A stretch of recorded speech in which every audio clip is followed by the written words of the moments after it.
Hi, this is Ed in San Diego, California, and today is the 8th of April, and we're here inside the studio, which I affectionately call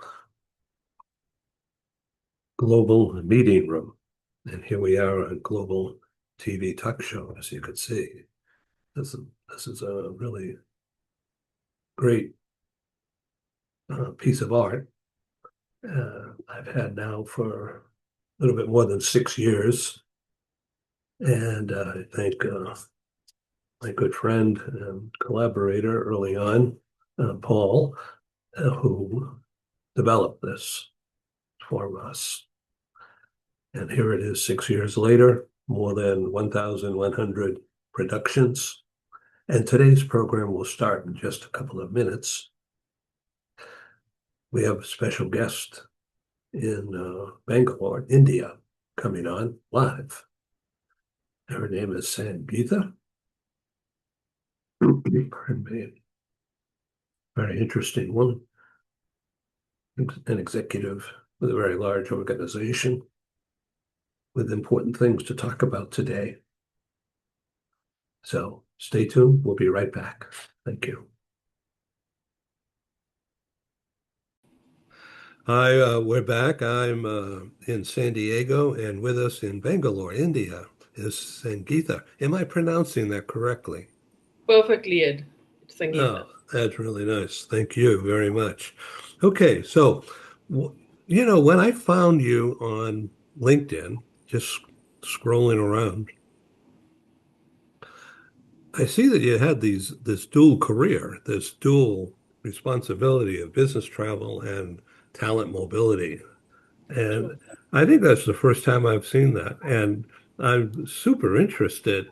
Um, how long have you been doing this, having this dual responsibility? Well, in this organization, 12 years, but when I started my career, I began with travel. And some components of handling both travel and to some amount, better mobility and business visa support was in my first corporate career with Tata Consultancy Services and core mobility in Oracle and IBM. And then over here, the opportunity to handle both. And like you said, the talent acquisition team will find it exceedingly difficult to find my replacement because in most organizations, travel is separate and mobility is separate. Yeah. So my thinking now is, having thought about this the past few weeks, uh, that it makes total sense. It's a matter of logistics, project management. Sure, it does. And in fact, I think what we found a disconnect, at least what I saw in like one of the organizations. If you're depending on a separate team for the ticketing, where it's required for your business visa, for example, you had a dependency on them to give it to you quickly because that's part of the documents required to process the visa. Similarly, earlier, the airlines allowed you to do a so-called dummy ticket, but then they realized a lot of cost impact for them. And then, finding out or letting the admin people know that, yeah, the visa is through and then they can go ahead and book the actual ticket would also have a cost impact because if you book at the last minute, this was pre-pandemic, pre many other things, when the normal world existed, that you still had to pay through your nose if you booked at the last minute, right? So you have an advantage when you manage both. But to a large extent, you have a view or a sight of how long it'll take in the normal course of action. And you'd also put a buffer in for, some unwarranted instances which may come, which may delay the process of getting the visa on time. So yeah, at Yeah, least. interesting. Yeah. So now,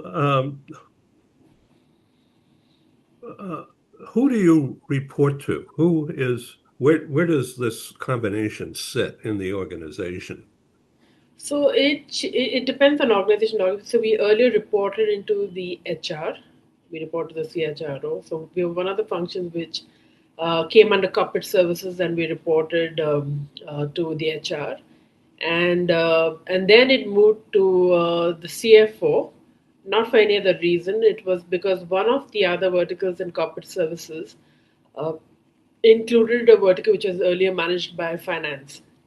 So while it didn't really make sense to a lot of us, why did it move under finance? It was primarily because one of the functions required that it sat with the finance. Whereas typically, I think most organization, it should sit with HR because the mobility part of it is a part of a core HR function. Yeah. Talent development. Yeah. Right.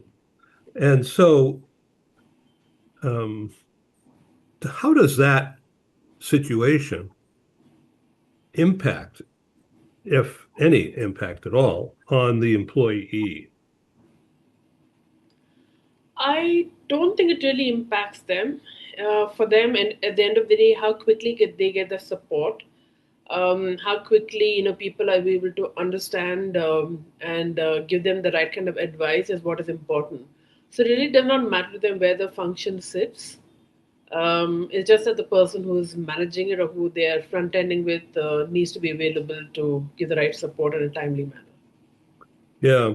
Okay. So now let me ask you a couple of questions, and you can redirect me if I'm saying it wrong. It's okay.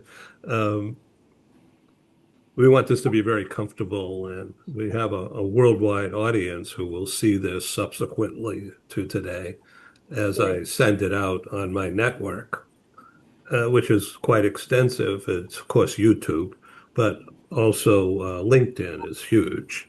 And then through my own system, multimedia channels, X and Instagram and Facebook stuff. Um, but the primary is business oriented LinkedIn. Uh, so let me ask you about how you view the assignments. Now, business travel is an assignment, of course, uh, and it's a part of a project of what customer development, customer retention as well. right. And how often do the functions that you are in charge of, the business travel, which is really extensive and probably is huge, much bigger than the mobility budget, Right. uh, but the impact of the mobility is really deep, of talent, of course, and how that talent touches the customer.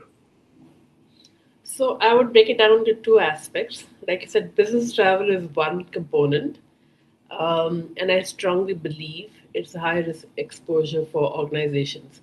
Unfortunately, surprisingly, I found this when I attended the WRC conference in Singapore last year that in many corporates, business travel is not managed by the mobility team. It's managed by procurement, which I found very odd, or it's managed by the travel team. I do know in some organizations in India itself, business travel is managed by the travel folks who do not understand what is the impact of compliance. Because when you travel on business, most countries, the government norms, regulations vary from country to country and depending on your bilateral relations, right? So, what you can do on a business visa for the duration of travel and the purpose of activity could be something which is not allowed in a different country. So, that information or that level of expertise in understanding compliance is very important because the risk exposure for the employee when they travel who do not know any better, the passport is there, so it's the individual impact. The second impact is the brand, the organization, and if you're a part of a larger conglomerate, right? So it's a much wider impact because you could have a deportation, you could have jail term, you could have fines. It's not a happy situation to be in. So this, I believe, in many organizations, completely missed, and we've heard this regularly between various organizations that we have worked or my teams have worked. The business always see as that we need to get the business, we need to go and tap and explore and get an opportunity. You're impacting millions and billions worth of business by giving us all these restriction conditions on compliance, but they don't understand the harder impact of what happens if you're non-compliant. There are many instances that we have seen and heard of, like I just mentioned, deportation, jail term, and fine, which you end up paying much more than what your $1 million account you would have landed if you were a little compliant. So that's the business part of it. On the mobility part of it, I would think the speed to land, because again, depending on the bilateral relations between the countries, you may have a longer process of getting a work permit done for an employee to land. Certain nationalities, for example, the Americans or the Europeans, do not need a work permit for up to, say, 90 days of stay. But there is the misconception that after 90 days they can live forever in a country and work without a work permit. No, wrong. You need to have either a residence permit or a work permit or do some kind of registration with the local authorities to live, reside, work legally, right? Whereas if you look at it from the Asia Pacific, part of the world, a lot of the Asia Pacific countries would need a work permit to deploy an employee. So, as a mobility professional, how fast you're able to share the right option for the person to travel on the work permit, how quickly you can, get the work permit on the ground. There again, you're depending on third parties, like whether it's the government, the immigration offices, etc., which you cannot influence. To some extent, you may be able to influence the work permit stamping in the country, or if you're in a fast track process, etc. But how quickly you're able to align, understand the processes, get the right information, share it across a business will help them plan better. Because the speed to land, invariably for the business, they're always dealing with competition. So the customer can just turn and say, you know what, XYZ company is able to land resources quickly, and why can't you? Whether it's true or not, I mean, at that point in time, you wouldn't really know. But this is something that, as a mobility professional, you always have to keep in mind that you're a business enabler. For that, you need to be on top of the game.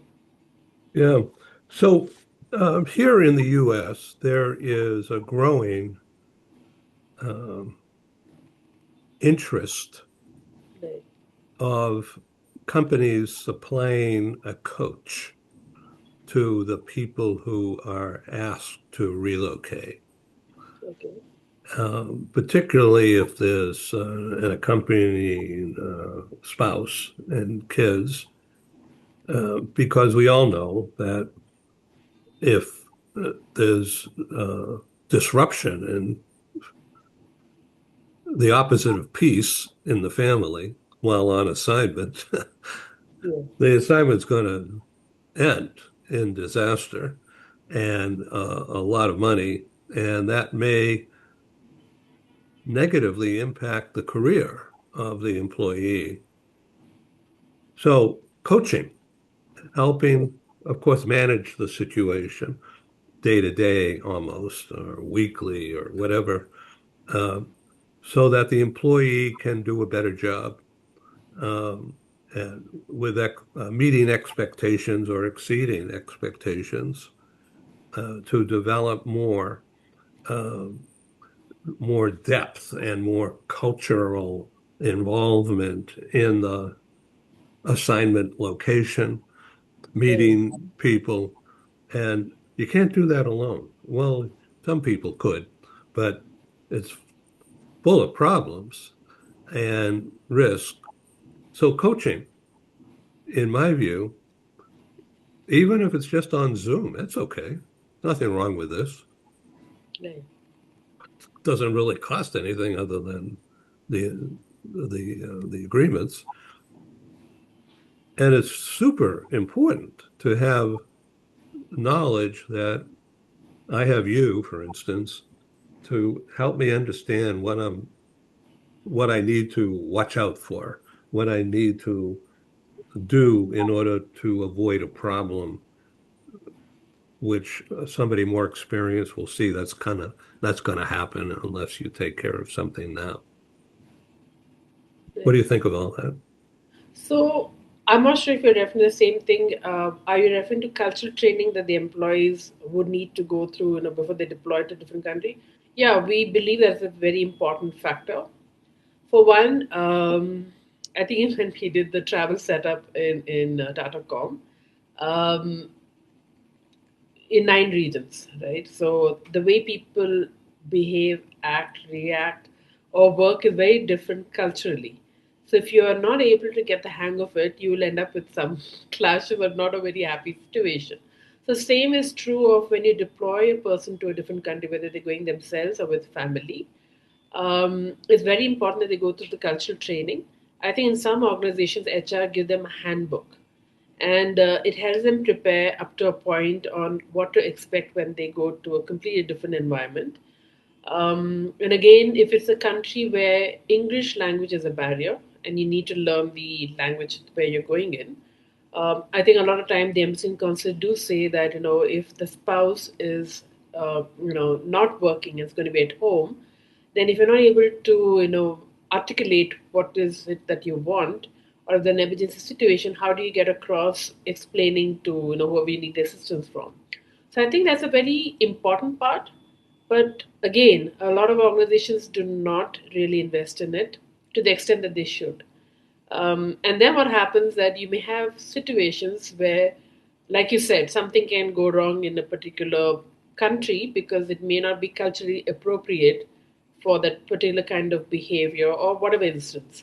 So instead of doing the cleanup act later, it's far better to invest in making the employee and the family feel comfortable, explain to them a very brief on, and there are many I think organizations do this cultural trainings. There are a couple of them. So it's good to invest in them because for the employer also, it's a feeling of, yeah, the organization cares about me as a person. I'm not just left out to go to a whole new country and then live, reside, and work there, not knowing what to expect. So I think that's a good, fair point. Oh, excellent. Thank you for that. So there's another idea that I have had, and my role has always been outside in media and marketing, all my working life, a long time. So, but not on the inside managing mobility. Uh, So, with that in mind, I can ask questions and then learn from you. And now I transfer that out there to the audience, of course. And so my thinking has evolved, uh, and please correct me or tell me that I'm wrong or something. It's okay. I think that it's foolish to send somebody with or without family into a different culture across time and space, across borders, cultures, without first working virtually in that location. Meaning, like here, I'm in California, basically, I'm working with you in Bangalore. Uh, but of course, I'm not. But by doing a regular scheduled meeting before I get on a plane to visit, never mind relocate. I would think it makes sense for the corporation to get me to work on Zoom with you before I come into your office area. Travel all that time, all that money, all that risk. If I don't learn something by Zoom, I'm never going to learn it when I stumble around and make a fool of myself or don't behave appropriately in the culture. So I would think that should be required. What do you think of that idea? So I think in some of the companies they do that.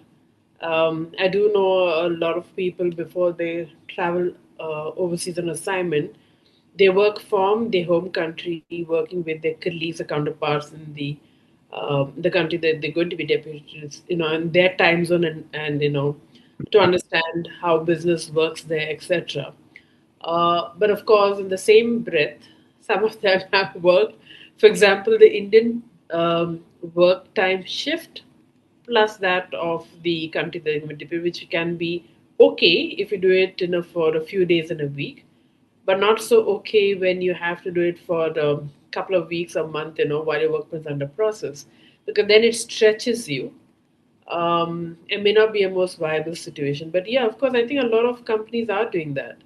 They are getting them to engage and work, but you may not have that luxury when somebody quits, or if you downsize overnight, and then the person is just supposed to land and take over, and there's no handover takeover, right? So then you have to just figure out from scratch. So in those circumstances, you may not have that opportunity. But otherwise, yeah, I guess a lot of companies are looking at that as an option. Yeah, it's again project management, and how do you do this, And so, how do you see AI assisting what you do now?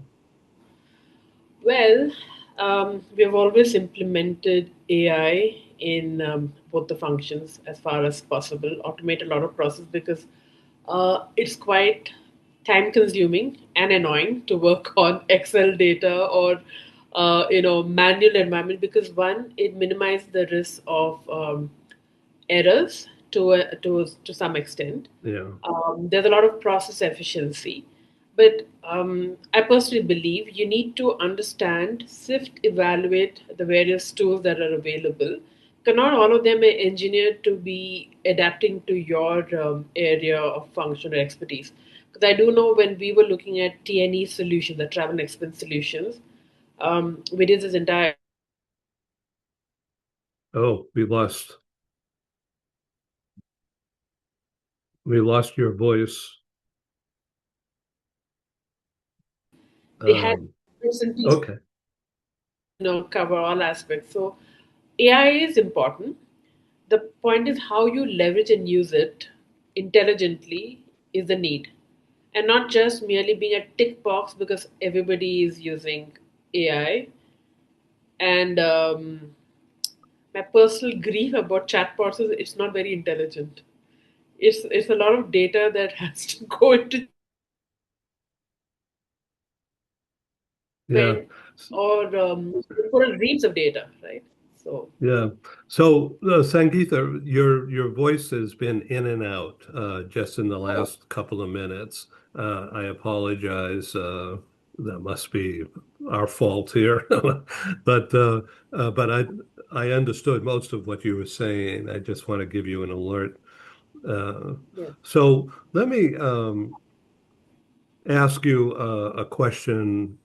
I see on LinkedIn that you capitalize Sangitha, and your second name has a small s. So, what is the significance of that? I'm just in California and I don't know anything. That was an error. In fact, I have not gotten corrected. In fact, I think earlier even the Sangeeta didn't have a capital S. It was all small. And then when I see people tag me, I said, why is my name coming so weirdly? I honestly didn't have the time while I was working, uh, to go back and I said, yeah, I'll do it sometime later. But yeah, I think I need to do that. But Okay. no, it was a miss on my part. Well, I was wondering what's the significance in Bangalore of doing it that way, but it's certainly noticeable, and so you just don't forget that. So thank you very much for laughing and smiling. I love it. So I thank you for your time here. I know it's getting late for you, and I'm going to have breakfast in a few minutes.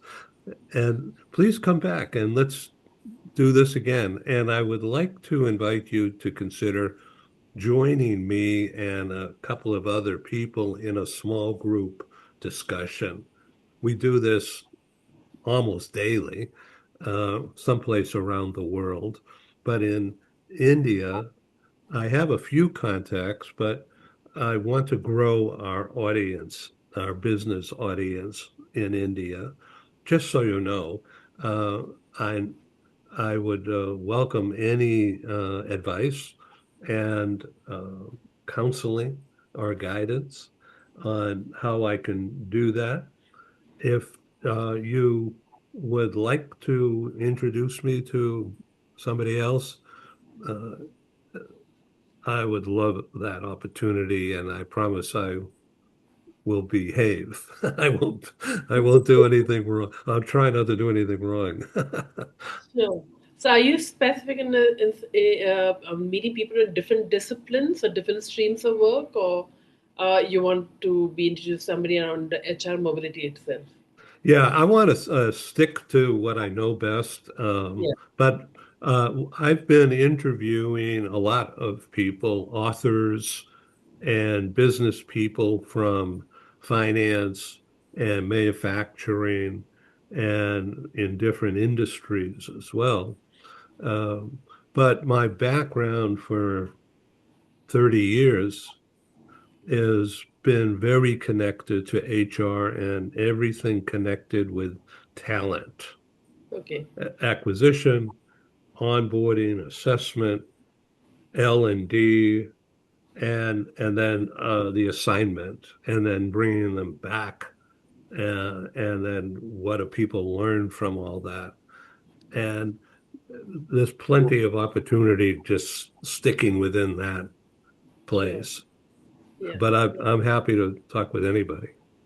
Sure. So I think I could find you somebody who's been core HR, who's done a mix of L&D, I think recruitment, business HR, and the stakeholder manager. And right now she's a CHRO for a company in India. Perfect. And I think she speaks straight from the heart. I Yeah. think it's good to have somebody who is open and direct. So a lot of information flow happens. It's worth listening to and learning from each other. Yeah. Okay, great. All right. So if it's all right, I will invite you, and you can always say I'm interested, but not right now, that kind of thing. If you would like to join discussions. We on April 29, um, I'm doing a big show on branding. Okay. From a marketing point of view, it's the professional brand like Tata is huge company. I mean, multi-dimensional, um, so many different things. But so the brand of the company, of course, and your professional approach uh, is, of course, big.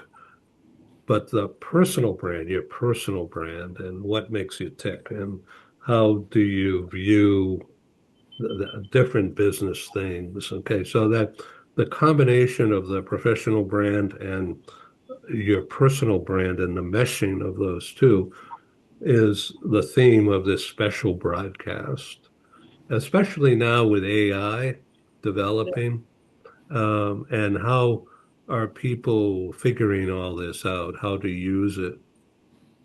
What I've been doing using, uh, and I'm not a tech at all, but I've been using, because I do Google, I use Gemini Okay. as opposed to Chat GBT or whatever. Um, and I just make friends with Gemini Mhm. and say, listen, I'm writing an article and I need some help with the combination of relocation, mobility, professional services connected with foreign direct investment of money coming in to, for instance, the U.S., let's say California, could be anywhere, and they're going to buy land, maybe like the Saudi investment organizations. They're investing huge amounts in land development in the U.S. and building factories, data centers. It's really a big deal. And they do it correctly, legally, it's all appropriate, but they contract with local economic development organizations, which are usually government oriented uh, things, groups. and they connect with companies that specialize in land development, factory development, that kind of thing, of course. So FDI and local economic development, or LED, and then what's missing? Once you get all that going, you relocate people to take the new jobs that will be built in that facility. Right. And so then taking care of the people and getting them to relocate successfully, comfortably, without interruption. So it's meaning business travel in advance to get familiar, and then the actual relocation.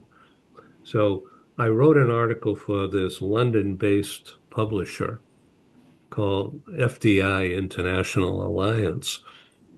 This is the fifth article I just published for them on that theme. I'll send that to you so you can see what I'm Sure. talking about. But I don't know whether uh, India companies will be investing here in California or not. I don't know. They probably already do, and I don't know. But it's huge. There's a lot of growth happening. You would think California is already filled, no more room. But um, it's a huge place here. And you get 20 miles, 30 miles back from the ocean Yeah. inland. It's wide open spaces, and there's lots of land to develop, but the weather is not the same as by the ocean, of course. So your costs of living are different, your lifestyle is different. But that is a theme of tying things together, sort of what you're doing by combining and being responsible up at this level over the business travel, which is, of course, frequent and can be really expensive and very productive for the business, combined with the talent mobility thing. You're right in the middle of that kind of thinking. So that's why I'm bringing that up. I'm after listening to you speak about what you're doing and your enthusiasm for this kind of challenge, and some of the people I know would love to meet you and tune in. I'm going to send them this program, and I'm not asking for any favors or anything. Um, it's just connecting because I think what you're doing and the attitude and the support that you have from above is really super interesting. And my experience with this London publisher and putting relocation together with FDI, foreign direct investment, it sounds like a no-brainer, but very few people understand that. It's connecting the dots in another way. Yeah, yeah, right. So Yeah. let's use this as a maybe a groundwork for another time. And Sure. please come back. Thank you. Thank you so much, Ed. Nice And to meet look you. forward. Same here. Thank you so Yeah. much. Good night. Bye. Thank you. All right, we're signing off. I'm in California. Sangitha is in Bangalore, India. This is great. I love doing this.